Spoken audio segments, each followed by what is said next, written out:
The next topic that I'd like to talk about, ladies and gentlemen, is Trump's win in the United States of America. Put your hand up if you're happy that Trump won in the USA.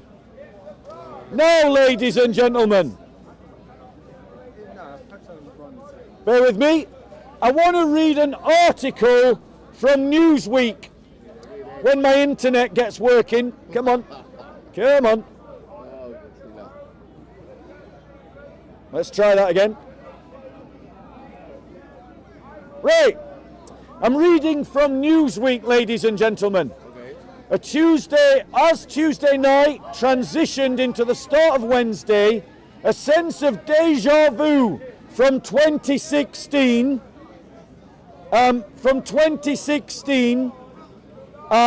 Sorry, I lost it because something came up. Settled in. Oh dear, go away adverts. Like Hillary Clinton, Kamala Harris, hopes of becoming the first female president crumbled, along with the so-called blue wall of Pennsylvania, Wisconsin and Michigan. But there was another reason it felt like 2016 again. At an exit poll number, an initial 2016 exit poll findings showed that 81% of white evangelicals backed Donald Trump. Quickly became perhaps the most cited number about the state of religion and politics in the United States. On Tuesday night, NBC News released an exit poll data with the same number.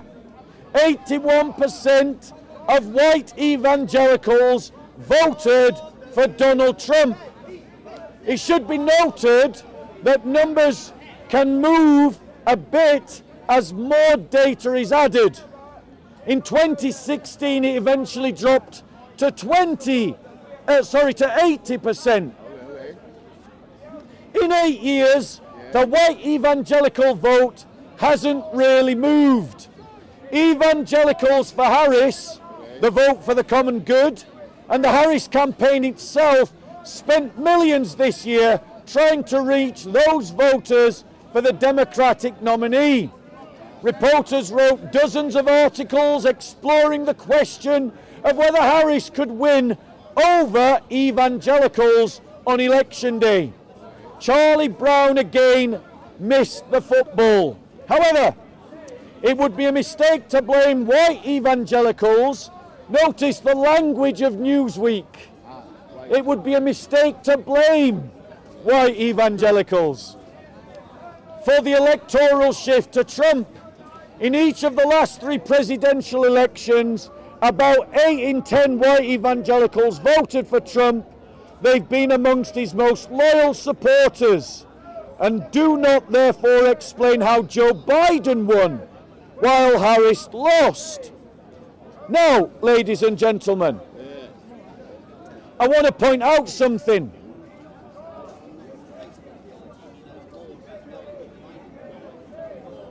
The religious group that really matters from Tuesday, this Tuesday, is the Catholic vote. The exit polls 4 years ago put Biden narrowly winning amongst Catholics, though later numbers that were probably more accurate had him narrowly losing either way. The virtual tie was an important improvement over Clinton's standing in 2016. Exit poll data on Tuesday shows Harris losing Catholic voters by 18 percentage points. In other words, ladies and gentlemen, the election victory of Trump was an election victory of the Holy Church, Protestant and Catholic. Rubbish. Now, ladies and gentlemen, I want to explain why there was such a move over, ladies and gentlemen. Why did so many Catholics, as well as evangelical Protestants, reject Harris? Because Harris made it her voting intention to talk about what she called female fertility rights. And by that, she meant the abortion of children up to 9 months old. She put, ladies and gentlemen, the murder of children as the reason to vote for her.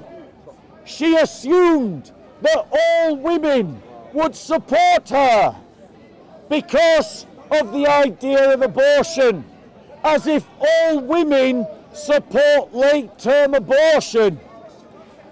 And she also put on the ballot box the idea of trans ideology, the idea that women don't actually exist, ladies and gentlemen, and that instead of women there are men, and then there's this morphic group called women that you can self-identify as if all women support this ideology.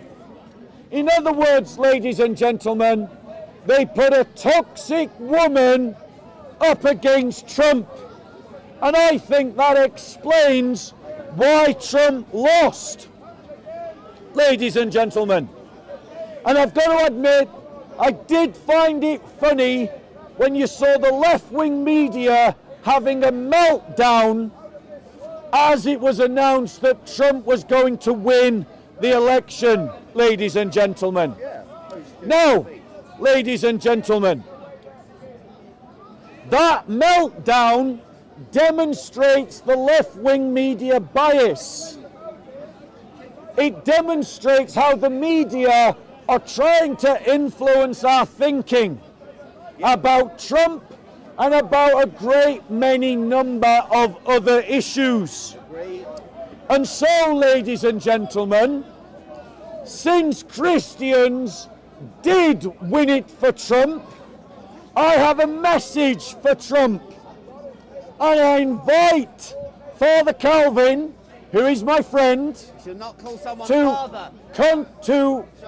clip this next bit and add and send this clip to Vance, Vice President Vance, and President Donald Trump.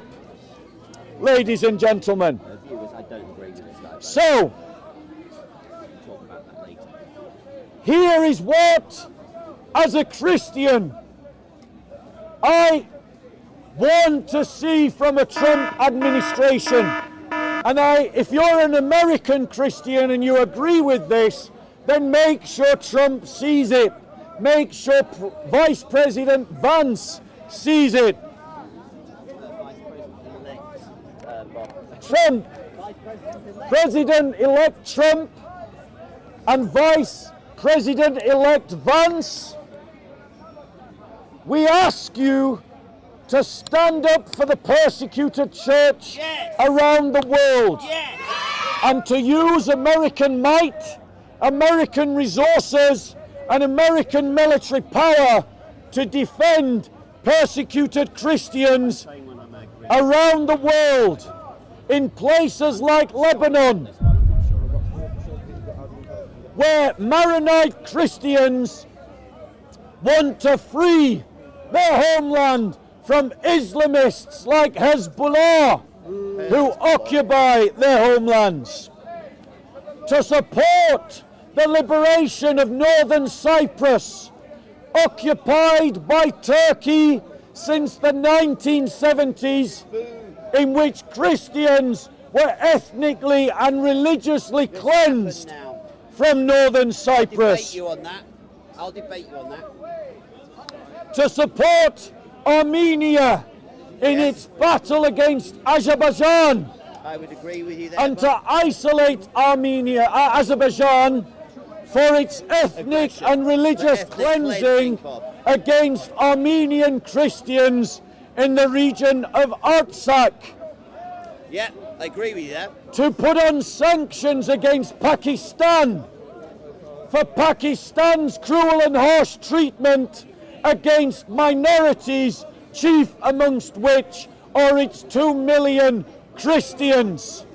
and call for the abolition of Pakistan's blasphemy law, to support the Karen Christians of Burma in their fight against a Buddhist nationalist junta that is seeking to wipe them out and drive them out of Burma, their historical homelands.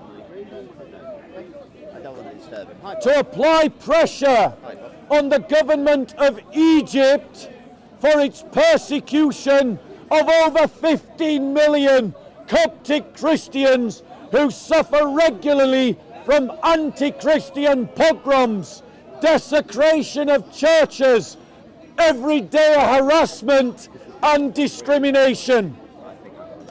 To militarily support the Christians of Nigeria in their fight against Boko Haram and other Islamist-inspired movements like the Fulani tribe, who are persecuting and killing tens of thousands of Christians in Nigeria.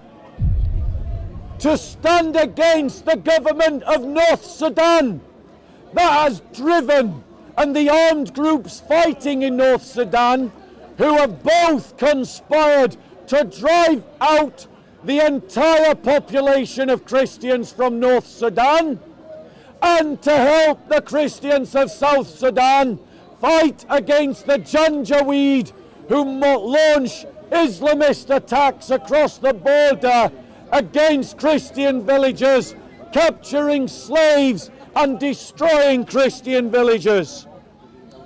To support the Ethiopian government in fighting against the Islamist insurgency that has emerged in the northern regions of Ethiopia and along the borders of Somalia, and to topple the Eritrean government that is actively persecuting Christians right now in the Horn of Africa. We call upon this Christian Vice President to advocate, and for this Christian President to pass laws to further restrict abortion in the USA down to the limit that has been observed by the early births of children outside of the womb. So any viable birth age, which I think is at 22 weeks, that we should lower abortion and make all abortion in America above 22 weeks illegal. That the US federal government should give federal tax breaks to marriages that match the historical definition as defined by the Christian faith. That the US government crack down on Islamists in Michigan and take seriously the Islamist threat in the prison system of the USA. That the USA government kicks Turkey out of NATO. Turkey is no friend of the West. It will betray us at the first opportunity. Turkey is responsible for the desecration of the Hagia Sophia Church, the occupation of northern Cyprus, for supporting Azerbaijan's ethnic cleansing of Armenia, and is historically responsible for the Armenian, Syriac and Greek genocides. We are essentially allied to the equivalent of Nazi Germany. That all those Christians who are in prison for protesting against abortion, ladies and gentlemen, should receive a presidential pardon in the USA. That, furthermore, all Christian charities operating in the USA should be freed from any expectation to live up to the LGBTQ agenda in their practice in the United States or abroad, and that the US federal government stops pushing the LGBTQ agenda into Africa, as it is trying to do in Kenya and in Uganda, trading aid for LGBTQ rights. Stop insulting African Christian culture. Any questions on the topic, ladies and gentlemen? Questions on the topic. Why do you think there should be military intervention in Turkey? I'll debate you on that. The better of the, I don't want to say two evils because no one's perfect. We're not going to get a perfect Christian in office. You can't be. So the question, bro, I know the question is, Thank you. Trump lesser of two evils, Yes. because he's not perfect. Yes. Is that fair? Yes. Right. So, ladies and gentlemen, Trump is the better candidate out of Trump and Harris. He's not. Here's why. Why? Harris, Not the candidate anymore. Harris, Yeah. at her election rally, Okay. when someone cried out, "Christ is King," No, she said Jesus is Lord. You're out, lying. turned around You're lying. and said, "You're at the wrong rally." You're misquoting. Whereas, Well, you are when misquoting. someone You are cried out, misquoting. "Christ is You King," are misquoting. at the Trump rally, What happened? the Vice President said, "Amen." Amen. Yeah. Jesus is Lord. Harris stands for late-term abortion and is a notorious anti-Catholic. Jeez. Whereas President Trump and Vice President Vance, ladies and gentlemen, are both practicing Christians. The fact that they are not perfect Christians is irrelevant, because who amongst their critics is a perfect Christian? Next question. Do you think that there should... Oh, okay. In last days, are we expecting prosecution? A question on the topic, sister. On the topic. Do you think... really believe that Trump is actually a Christian? So I don't know how to take him. So the question is, do I consider Trump to be a Christian? Yes, I do. Do I think, ladies and gentlemen, that he is a perfect human being who has never sinned? No, I don't. No way. But I know that Trump is a better candidate than a candidate who campaigned for killing 9-month-old babies in the womb. Any other questions on the topic of the US election? Bob, I'm not taking any from him, No, so you're a coward. anyone else. Howard, I've got a question for you on why Trump was Going elected. once, Going once. Go and run, Bob. I've only got a simple question for you. going twice. Going twice. You're a coward. You're all going to coward. miss You are your preaching opportunity, heresy. You so are ask a preaching heresy. question because Do you you're think watching that we him. should have separation of church and Going three times. Going 3 times. Okay, Go, I'll run, move Bob. on to my next Run, topic. Run. You're a chicken. You're a chicken. You will not debate. I only have a simple Unfortunately, question. ladies and gentlemen, you are a liar. You are a Speaker's coward. You Corner are a coward. attracts people with mental health issues. Oh, are you saying I've got This mental brother health? has You mental are health a coward. issues. You are a coward. And he You're a looks for coward. fame You're a by coward. doing You're this. a coward. I've got a question So, for you. I am not going to talk. You would You might as well the church and turn off your pick it up cameras. and stick it on your Take arse. back your You are a microphones. joke. You are a coward. Because You I'm are not a going coward. to talk. You are Please a go and coward. enjoy your day You are a and coward. go and listen to someone else. You are because nothing preaching is a happening false here. Gospel, and that is why you run. Thank you, Bob. You Well run. done, well done, You Bob. are a coward. Well You done, are a Bob. faggot. Well done, Bob. Well done, Oh, well run, done, you Bob. little chicken.